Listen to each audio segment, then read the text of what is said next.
চোখে যেহেতু ব্যথা, সারা দেহে তো খুব আরাম লাগে, তাই না? আপনার প্রচন্ড মাথা ব্যথা মাঝে মাঝে হয় না আমার ভাইয়েরা? মাথা ব্যথা হয় না আপনাদের? প্রচন্ড মাথা ব্যথা, তো সারা দেহটা তো খুব আরামে আছে না? নাকি চোখে ব্যথা লাগলে, ইনজুরি হলে সারা দেহ সেই ব্যথা অনুভব করে? মাথায় ব্যথা হলে সারা দেহ সেই ব্যথা অনুভব করে কি করে না? ঠিক অনুরূপ ভাবে কাশ্মীরে আমার মুসলিম ভাইরা আক্রান্ত হলে আমাদের হৃদয়ে রক্তক্ষরণ হয় কি হয় না? আমরা এক উম্মাহ, এক উৎস থেকে এসেছি, আমরা এক দেহ। আমরা কি এক দেহ এক প্রাণ? আওয়াজ করে বলুন, এক দেহ এক প্রাণ।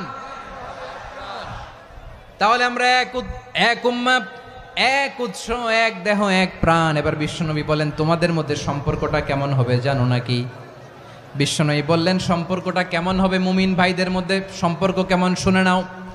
আল মুমিনু লিল মুমিনি কাল বুনিয়ান, আল মুমিনু লিল মুমিনি কাল বুনিয়ান ইয়াশুদ্দু বাদুহু বাদা। মুমিনরা হলো বিশাল একটা দেয়ালের মতো, প্রাচীরের মতো, যাদের সম্পর্ক মজবুত সম্পর্ক, যাদের বন্ধন সুদৃঢ় বন্ধন, ইস্পাত কঠিন দেয়ালের মতো, সীসা ঢালা প্রাচীরের মতো আমাদের সম্পর্ক। পড়েন সুবহানাল্লাহ। হৃদয় ঠান্ডা লাগে না? আমি বলতে যেই তো আমার কলিজা ঠান্ডা হয়ে যাচ্ছে। আমরা যে ভাই ভাই,